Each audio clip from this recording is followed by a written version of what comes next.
what we're going to do now is we're going to work on your writing plan. So what this is when you, my assumption is you're going to take the next day or two, let's say even a week, to finish up your outline, right? Let's say you had your positioning pretty solid. You're going to take about 3 to 4 days, maybe a week to finish your outline. Then it's time to write, right? So what do you do then?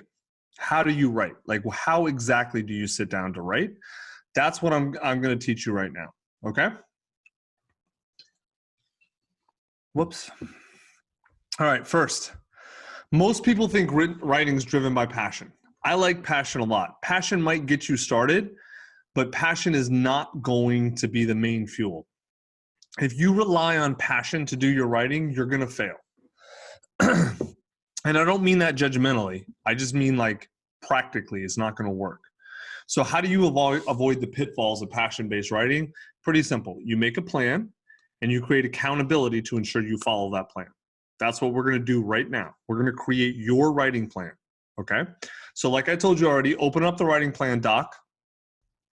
In the email, it's that one, number 2, writing and editing plan. I think it says that on the website too. Taylor's probably posted that link about 10 times. Taylor, you should just fill the chat with that link like 20 times. And then of course someone will still ask for it, which is fine. I kid because I love. Bring this up. I want you to fill this out as we go. That's the point, okay? All right, so I think we made a mistake on an early version of the one we sent out. Any of you guys see this at the top? It should say writing and editing plan. It says rank priorities. Do you guys see that? Raise your hand if you see that. A lot of people see it, yep. Okay, cool. So delete that. Like that, I'll tell you what it is. I'll tell you guys what it is so you still get kind of the workshop experience.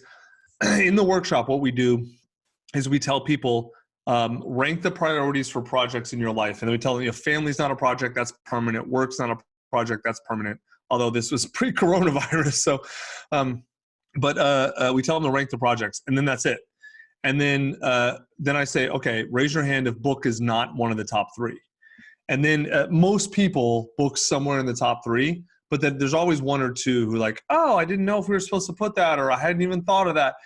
It's just a trick to get you to understand that if you don't prioritize the book to at least some extent, that you're probably not going to finish it. That it can't just be a thing that you have, sitting off to the side that you work on once every few weeks. If you can do that if you want. It's just not going to finish, okay? All right, so the part I want you to focus on is the blue part. Daily writing time. How long per day will you write? We like to recommend an hour per day. 2 is amazing, and if you can get 2, then you're going to be great. And if you can't do an hour, that's okay. Just be honest with yourself. If you can only make 30 minutes a day, that's okay. Like 45 minutes a day, just be honest. If you can make an hour, make it an hour, though. I will tell you, some of you have a lot of time on your hands right now. I would not write for more than 4 hours a day. And I'm telling you this as someone who's been a professional writer for 20 years. It's almost impossible without crazy use of stimulants to be productive for more than 4 hours in a day. And even 4 hours, like when I was writing, I still am. Actually, I'm going to show you my schedule. I was going to say when I was writing professional, I still am. But when I was only writing and nothing else, I blocked out 4 hours. And even of that 4 hours, I probably only wrote for 2.5 or 3. How deep down the rabbit hole did you go with stimulants to push yourself back in the day? Not that far. Caffeine. No? Yeah. No, I'm a pretty high energy guy. I don't need a lot of stimulants. I don't like. I never. You're not good with caffeine. You right. get angry. Caffeine quick. is actually bad. Like caffeine's too much. Like you guys know. I'll tell you guys a real quick funny story. The CMO of this company, Piper, used to have prescription deodorant because we had the same office. He would get so nervous around me when I was on caffeine. Like he would sweat and it was bad. No, like, did you prescribe it to him? No, I did not. I don't have that power. I have many powers, Charlie, but writing prescriptions is not one of them. I would just assume all the people that you'd worked with in the past are like, oh yeah, here's a note. Yeah, right. But you're not a doctor. Just tell him Tucker sent you. It'll be fine. Right. I teach book writing. course I can write scripts. All right. So write down your daily writing time, 30 minutes, 45, an hour, 2 hours, whatever it is. Next is going to be writing time of day. What time of day should you write? There is actually really good data on this. A lot of studies been done on creativity. Data is pretty clear that morning is the best time for most people. Somewhere about an hour after you wake up till about 3 hours after you wake up is the peak sort of creative time. But that being said, in the same studies shows that night owls are a real thing. So the chart will look like this. There's a big spike in the morning, and then like no one's most creative like in the afternoon. And then night owls are like 20 or 30% of people. And so if you're a night owl, that's cool. Whenever you're most creative, whenever you can make time in your schedule, it's fine. But it's important that you write at the same time every day. You create a habit and a pattern of it. Okay. This is a question for me, actually. How do you know if you are legitimately a night owl versus somebody who's just getting the second wind from the cortisol rush? You know what I mean? So I do this all the time. Great question. I write in the mornings, and then I do other stuff during the day. And you guys, I'm going to actually put my schedule up in a minute. And then I come back at night a lot of times, but I never schedule night writing. So night writing is always a bonus for me, which actually I used to schedule it and I would never do it. And then I stopped scheduling it and then I did it. Now I probably write 4 to 7 nights a week because it's a bonus for me. That's the way I look at it. So I would highly recommend, unless you know, night owls know they're night owls, man. If you're one of those people who can't do anything in the morning and you're up all night having fun and bebopping and scatting around your apartment or whatever, you're a night owl. So I mean, I kind of push back on that because I've been able to do both and be highly effective at both. It's just at like different ages, it's consistency. Yeah, that's true. Actually, at different ages. I was a night owl when I was younger, and now I'm not because I have 3 kids and a wife. So I want to point out the slide on the screen. We're going to talk about this more. There is only one rule in writing: do what works for you. So if neither of these work, if you're going to be the defiant person who's like, I'm going to write at 3 o'clock every afternoon, cool, I don't care. If it works, do it. All right, next one. Where are you going to write? Where should you write? What do you think? Right where you get writing done. There is no such thing as the correct place. If cafes work, do it. If offices work, do it. If the train works, do it. You can do it in your Tesla as it charges. This is a real thing. One of our guided author people did. He had a commute and he would get home and it took his Tesla 45 minutes to charge. So he would, park it, plug it in, and that 45 minutes he would write, and then it said ding, charge, and he'd go in the house, leave his computer in the car, go in his house, and he's done. Right? Not saying you need to buy a Tesla, but the point is it worked for him, so that's what he did.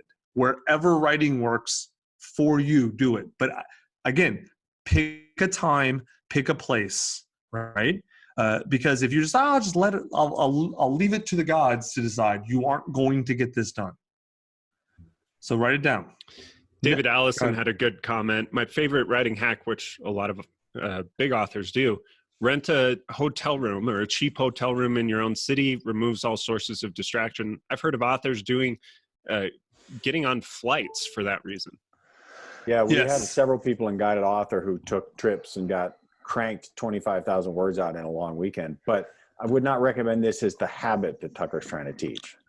If building a habit is unsustainable for you, if you cannot do it, and you know that the sort of, let's call it the sprint method works for you, then do it.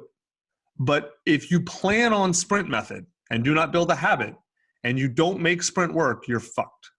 And I've seen a lot of people, we have a lot of people in Guided Author who are not done with their books because they just assume they do sprint method and it's not something they've done before and they don't know how to do it. There's a way to do sprint method. I do not teach it. I do not recommend it. If you've done it before and it works for you, cool, go do it.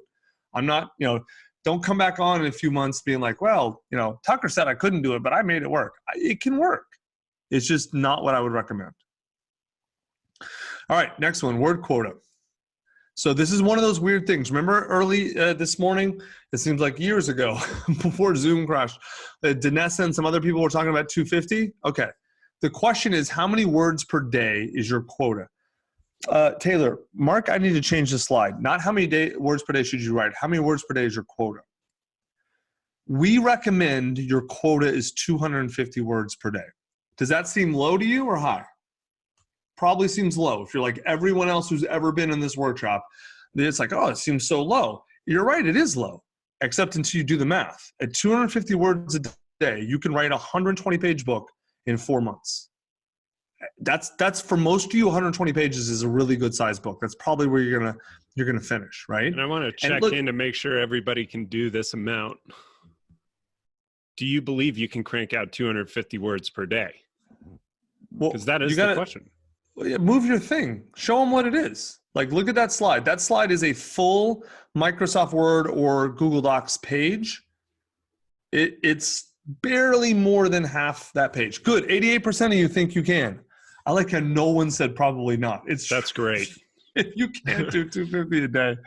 But we're going to keep going with this. All right. So that's the highlighted section is 250 words. You can do that very easily. To give you an example, Hemingway wrote only about 100 words an hour. So my assumption is if you're writing, about an hour, 250 words an hour is pretty easy. Now, Hemingway would write for 6 hours and he would go slow on a typewriter. It's a little different, but this isn't a crazy thing. So why does this work so well? Now remember, this is the quota, right? So let me tell you the IBM story. So back in the 50s, when IBM was really on the ascension to becoming Big Blue, their sales leveled off. And they didn't know how to fix it. They could not, everything they tried, nothing worked.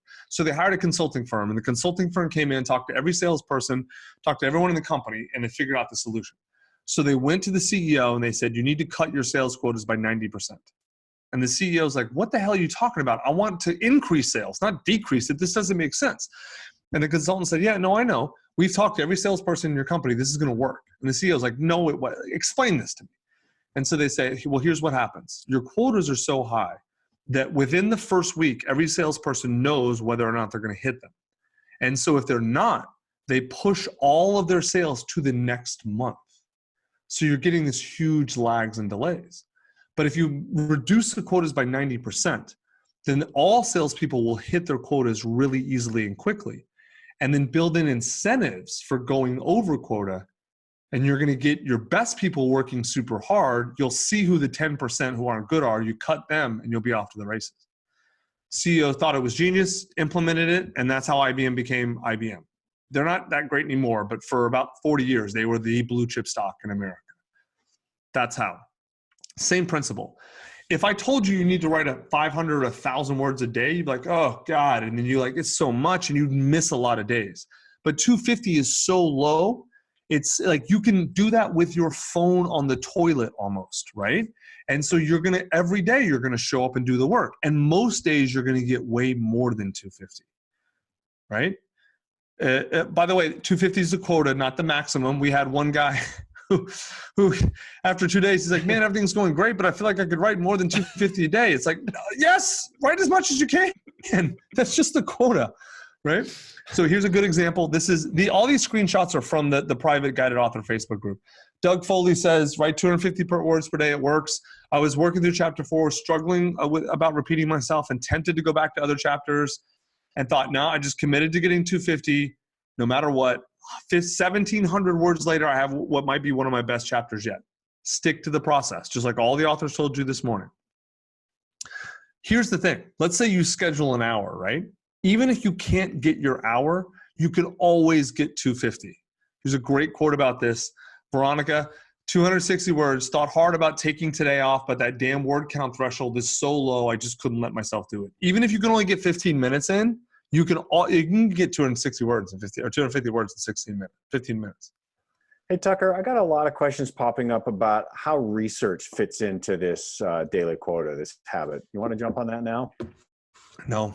No, I'm kidding. You're going to have to at some point because I told him you would. Screw the research people. Kick him out. No, I'm kidding. Look, so we're going to get to research is actually a really good question. Hold that question when we get to writing. We're going to talk about that. But the basic answer is going to be either do your research before you start writing or delay it until editing, right? And we're going to explain why in a minute. So just So I'm going to take a quick pause here. If you remember yesterday, I told you we're going to tell you a lot of counterintuitive things that may not make sense or may be things you've never heard before. But these are things that have been tested and are tried and true over hundreds of authors going through this, thousands going through this process, right? This is one of those things. The 250 words, and you heard two of the authors this morning mention it. It's one of those weird things. It will get you finished if you do it. Another reason why it works, it gives you a little win. Every single day, you know you can get 250 words and declare that day of a victory, right? So here's Benny. His name's Benny Osmus. 292, yeah, I recognize that number. It's a tired one, better than 0. We're creating a habit. Exactly, for sure. See, these are authors, not me. And I'm gonna tell you, the days you hit 250 are the best. In fact, the days you hit 150 maybe are the very best because it means you're building the habit. And if you build this habit, you will finish, okay? So right now, decide what your word quota can be. You can lower it. You can do 100 if you want, 150. We just say, I like 250. It's the number that worked for me. If you want to change it, I would not go much above it though. Unless, if you want to go above it, then do like 250 per hour, right? So if you're like, I'm going to write 3 hours a day on quarantine, cool. Then your word quota is still 250 an hour. So it's 750 a day. But if you're staying below an hour below, keep it at 250 or even lower. Next one, daily accountability. So what's going to be your accountability? You get to decide what your accountability is. If you saw just recently, what we recommend to people in Guided Author is that on the private group that they post their word count or that they wrote every single day. So for example, here's Adam, got 2,000 words today. Super grateful for this forum. Accountability matters. Here's Cindy. She didn't post her number. She just posted that she wrote. The point is they are both accountable to people that they know and care about to write every day. And posting is a way of keeping themselves accountable. Here's me. We have 2 different Facebook groups, one for Guided Author and one for the memoir group, which we call One Last Book, which we're teaching tomorrow. 255 today, only wrote for 20 minutes in an intense burst. I mean, it was exhausting, hard emotional truths coming out, simple but not easy. I eat my own dog food. I do exactly what I recommend the authors do. And then Eric is like, it's so inspiring to see you walk your talk, blah, blah, blah. We're getting some questions about how people can access this forum. This is only for in-person workshop attendees. You cannot be on that forum. Sorry. You got to pay to go to the workshop. That's the only way you get in that forum. But hold on. I'm going to recommend something. Well, first off, just for editing, I recommend that you not just post when you're writing, also post when you're editing. So for example, Doug Foley finished editing the first 2 chapters. Don't hate the book as much as I thought I would. I'm on a mission to get the manuscript in ASAP, etc. Right? There are other accountability tricks. Daily text partner, word count journals, money exchange, like tell someone to give you $10 to pre-buy your book, someone you care about, and then like put their picture up. I got to deliver my book for the person. If you want to just post on your Facebook account, like we have a private one, so that way people don't, they feel safer there. But that's only for the workshop people. You can text somebody. You can write this yourself. There's a million ways to do this without having to be in that group. It's just the way that we recommend people do it. Because they all get to know each other in the workshop. There's a good app that I use. It's a mobile app called Habit. And all it is you just check, did you do that thing today or not? And surprisingly effective if you don't have a person you can text or write to. We have a group chat happening in our chat now that people are interested in creating Facebook groups of their own. Okay. I'm not going to stop you guys. You're welcome to. I will say this. We've had multiple people, I've had emails about this, people asking us to develop stuff like services off of this. If you guys are interested, we can put something like, I don't want to sell you anything. We don't have anything to sell. But if you want us to put a set of services together that would kind of imitate what you get in Guided Author without the full thing, like an accountability forum or things like, it would have to be paid because like this info is free and will always be free. We're going to put it up forever. It's always free. If you want services on top of that, then that would obviously be paid. We don't have anything to offer, but if you want us to develop it, put the ideas in the chat. And if they make sense and a lot of people want them, then we can develop them. Sure. I'm happy to. I'm happy to create more services that people want and value and are willing to pay for. Totally. We just don't have them now. And there's going to be a survey after today's Zoom call. So if you have any ideas, you're welcome to put them in there as well.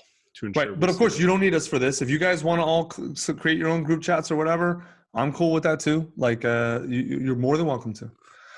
What I care about is you getting your book done. That's the most important thing. All right. So let's talk about self-care. What's going to be your self-care routine? This might sound a little woo-woo and a little wishy-washy, but the fact that I'm the one talking about it should tell you how important self-care is for writing, right? Self-care really matters. You are about to go on a journey and you are going to be using your brain a lot. You are going to be doing hard things. And if you don't take care of yourself, you're making it not impossible to finish, but at the minimum, much, much harder to finish, right? So let me give you some good examples of self-care. Obviously eating right, sleeping 8 hours a night, working out, nature walks, right? Social distancing, et cetera, but you can still go outside. This is going to sound crazy. I use an energy healer. The woman I use is Christina Allen from the Austin Shamanic Center. She's amazing. I've been to a bunch of these. Most of them I think aren't very good. A few are okay. I've never been to one. I don't know what she does, man. Her rattles and her moving her hands. I feel like $1 million after I go to her. So it could be placebo effect. I don't care. It works. Acupuncture. Fantastic. My wife finally got me to go see an acupuncturist a few months ago. Now I see her like every 2 months. She's incredible. Float sessions. A lot of people love those. They've never been great for me, but some people swear by them. So I love sauce. Sauce. I love saunas. Heat, sitting in heat for 15, 30 minutes a day. Fantastic. Really works well for me. Epsom salt baths. I mean, I do a lot of MMA and jiu-jitsu, so I beat up my body a lot. These things really help me recover. There's a million other ways to do therapy. I don't want to underscore that. Like I do a lot of different forms of therapy, including plant medicine therapy, like MDMA and psilocybin therapies have been game-changing for me. In addition to regular talk therapy. Many of you are writing books that will have there's no identity to them. There's no therapeutic stuff. But if you remember yesterday, the call with, we hot seated Jacqueline, and like in about 30 seconds, I got her to a different emotional place than where she started. Her book is going to have a lot of emotional components for her. And that will be true with a lot of you. Even if the content doesn't, the fact that you're stepping up and writing a book is going to bring up a lot of emotional stuff, right? So even if the book isn't therapy, the process of writing it may be therapeutic for you. Do not dismiss that. Do not think that's not valid. It is valid. It's something you should recognize and help yourself through. Today, we're going to end with the sort of what we call fear solving. So we're going to help you identify and work through a lot of that stuff here. But what we do is no substitute for a dedicated therapeutic practice. Okay? All right, so decide on your therapeutic practice. This slide will be up. So if you want to look at all these things, and there's other things too you can do, depending on what works for you. Software. A lot of people were asking about software, freaking out over software. What software should you use? There is a correct answer. But it doesn't matter. That's the answer. Avoid all the fancy bullshit. Do not use Scrivener. If you already use Scrivener, fine. If you don't know what Scrivener is, don't learn. And if you've heard you need it, you're wrong. Those people are wrong. It's bullshit. It's not going to help you, okay? Here's the quote. Amateurs think it's about the tools. Professionals know that the tools support them, right? Whatever you're using to do the outline is what you should use. Google Docs, Word, Pages, I don't care. You need nothing more than the normal word processing program you use on your computer. You can even use pencil and paper. There is I'm telling you, you can Google, look on Scribe's blog, or on Taylor, can you put the link to the writing software reviews we did in there? We looked at every single one.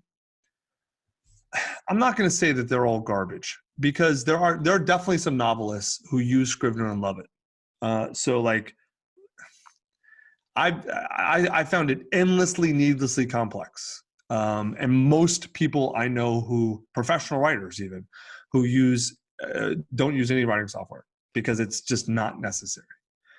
It's not about the tools. It's about the work. All right. Yeah. Like you said earlier, you can literally write chapters in an email draft. No, you don't need anything fancy. Exactly. You can't. I wouldn't recommend it, but totally possible. Now, let's talk about adding these time blocks to your calendar. I'm not going to make you, obviously. No one has to. We're not going to hot seat someone and they're going to share their screen and show us the time blocks on the calendar. I think you should right now, though, add them, and we're going to give you time. But let me talk about how to do that really quick. I'm going to show you my calendar. Well, because obviously the time blocks you picked, like if you decided I'm going to write for an hour every day from 8 to 9, I want you to add that time to your calendar now. Is that clear to everybody? Like whatever time of day you picked, however long it was, add it to your calendar. Now let me show you this is my calendar. This is my real calendar, like a clean calendar. So Mondays are my meeting day. So executive meeting is like for my company. Then I do some editing and that sort of stuff. That meeting's 10 to 11. This is all pre-coronavirus, obviously. And then I leave the rest of Monday open, except for Muay Thai, which I do at lunch. Meetings, calls, people can put all kinds of, all the just the admin nonsense that goes in your calendar is there. Then 8 to 11, I work on, because I get up early, like 6 with my kids, because they're little monsters who get up super early. So I'm already up for 2 hours at this point. So 8 to 11, I work on whatever book I'm working on. The one where I took this screenshot, I was working on the integration book, which is just a code name for a different book. You guys will see eventually. But I have 3 hours. Like I told you, 3 hours is about the max. Then 11 to 12, I do like catch up on email, admin work, things like that. Then I usually work out or do self-care stuff from 12 to workout and self-care, same thing, but either work active or passive work, self-care, 12 to 1. Then I reserve 1:30 to 3:30 for like company work. And then I end the day 3:30 to 4:30 with email and admin work. This is just my calendar, right? This is not like, I'm not saying you need this. Most of you can't have huge blocks of time like this, which is fine. I'm just showing you what it looks like to have like the blocks of time. But if yours are shorter, it's totally fine. All right. So take we don't have to have a timer.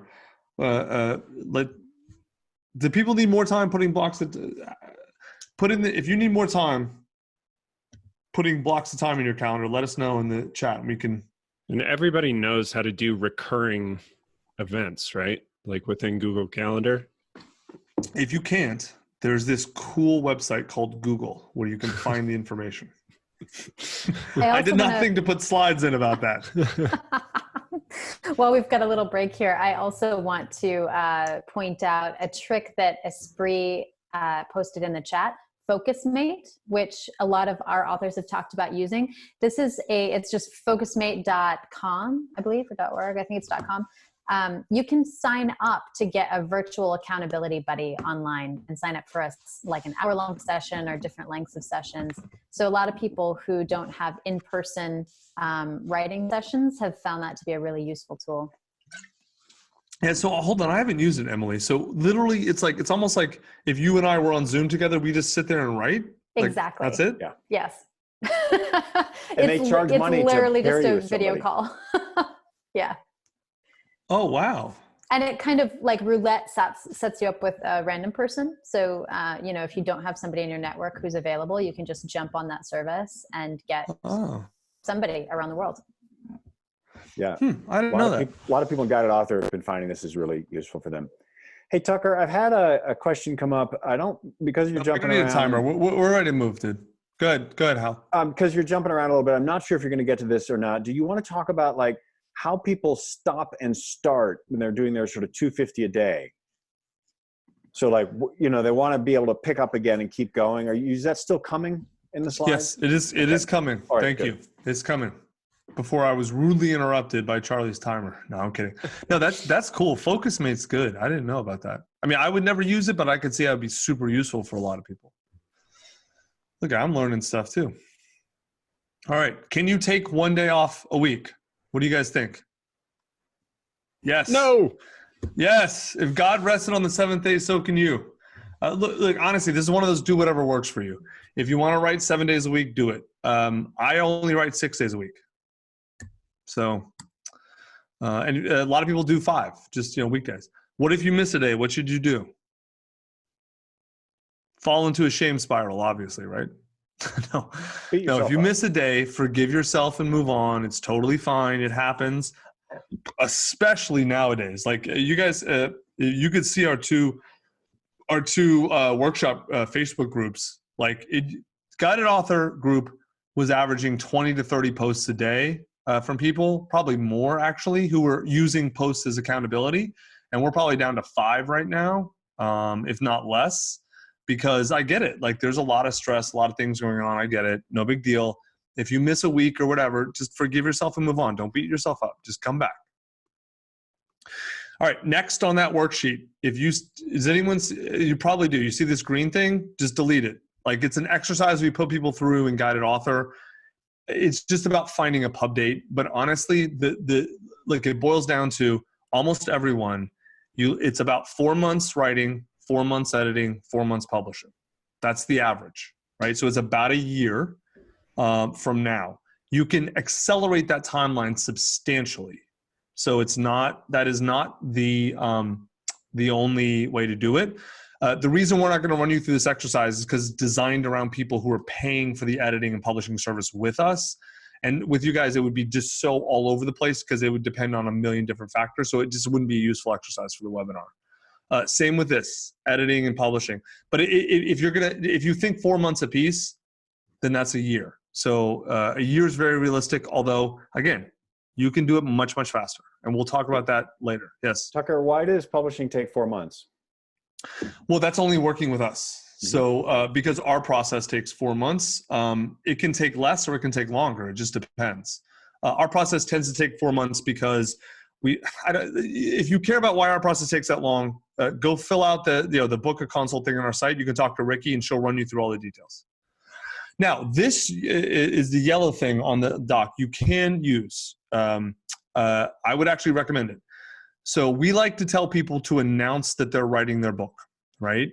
Because it keeps you accountable. Things that, you can just tell people you care about and ask them to hold you accountable. You can announce this on Facebook, Instagram, Twitter, email, smoke signals. I don't care. But I'll give you some examples. But what are the type of things you can announce? Talk about the title of your book. Even if it's just a working title, no one's going to be upset if in a year your book comes out with a different title. It's fine. What your projected release date is, what the topic you're writing about is, the reason you're writing your book. I want to help these people. I want to serve this tribe. I want to, give this information to people, whatever it is. Who the book serves, who you're working with, right? Like us or whoever else. That's all fine. And let me give you some examples. This is Darius Mirshazada. He went through Guided. So all the examples are going to be Guided Author people, obviously, because that's what these slides are designed for. So Darius went through one of these, went through a group a while ago. He posted right after, and we give people mugs, and we have a little letter. They get invited to our publishing imprint and stuff like that. So we kind of took pictures of all this stuff and put it up on Facebook, and then talked about it. This is Erica, right? What's her name, Emily? Sarah. Yeah, Sarah. God, why can't I remember Sarah's name? She was so fun. So Sarah, she had a really intense workshop, and we let them, when they come to our office, we let them go book shopping. So we have all these books in our office. So she took a bunch of the books and then posted about it, and went to bed really early that night, and then posted on Instagram, and that was pretty cool. And then this is Ted Harrington. He called me his writing coach, which I guess is true. I never thought of myself that way, but it's true. And then just talked about how he's, went through the program. He's starting his book. He's really excited about it. And then he called out other people in his workshop. Someone took a picture of the workshop, put it on Instagram. You guys could take a picture of this if you want, put it on Instagram, or whatever you want to do is fine. This is Quan. He went through an early version of the workshop before we had fancy name tags and pens and stuff. But he just took a picture of some books and a pen. Is all right, I'm starting my book. Very simple stuff. It all works super well. You are welcome to talk about us. You don't have to. You don't owe it to us at all. It'd be real cool though if you talked about us, and it doesn't have to be now. It doesn't have to be when you start. It can be later on. It can be anytime. But that, I'm not going to be upset if you talk about using us or this program, especially the program, not us. I don't. Link that. That's why I put the the thing to the landing page. Like link that so other people, if you think the program works, help them go through it too. Hashtag that's book about school. So before you get into writing your book, I want to take a quick poll and see how much of your writing plan did you guys complete while we went through that? The writing plan should be easy to complete. That was like step by step. It's true, but I want to see compliance. Positioning or outline, no one should finish their outline at that time, like unless they're just burned through it or they worked ahead, which would have been cool I too. want to see how much people are actually following along with you as you go. All right, cool. So here are the results. So that first group that did everything Tucker said, the likelihood of you finishing your book is significantly higher. If we get 30% of you who go through this program finishing the books, I am going to be ecstatic, over the moon. That would be amazing. That would be incredible. All right. And before we move on to the next section, I'd like us to talk about this question Sam posted, which is, what if I'm afraid someone will steal my title? Or a broader question, what if I'm afraid somebody will steal all the information that I'm putting into my book? Then never publish it. All right. So, oh man, where do I even start with that? All right. So first off, you don't need to worry about people stealing any of your content, dude. You need to worry about people reading it. Just straight up. Like, we live in a world now of endless, infinite content. And in all mediums, written, video, TV, movies, whatever. You don't need to worry about anyone stealing it. Like, I don't mean that. Look, so legally, as soon as you publish something, copyright attaches automatically, right? So you publish a blog post. If I take that blog post and put it in my book, you can sue me and you will win, right? So legally, you're protected immediately. But most people, when they ask this question, they mean it more, I've got this. The idea in their head is, I have this amazing book idea that no one's ever thought about, and I'm not big and important. And if I put it out, then someone big and important will take it, and I won't get any credit for it. I'm going to tell you a couple things about that. First off, your idea is not, and I don't mean this as an insult. I truly do not.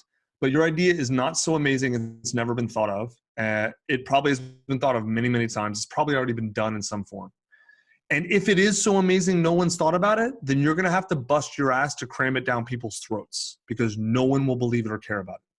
People who are way far, like the true futurists, the ones who are really far out of everyone else, they don't have problems with people stealing their ideas. They have problems with people believing or accepting or adhering to or adopting their ideas, right? So if your idea is truly amazing and original and out there, you're not gonna have any problem with anyone stealing it.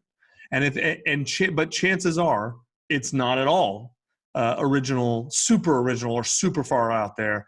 Chances are it's something that's already been done many, many times. It doesn't mean you shouldn't do it. You may have a different new take on it that's really cool. You should totally do it.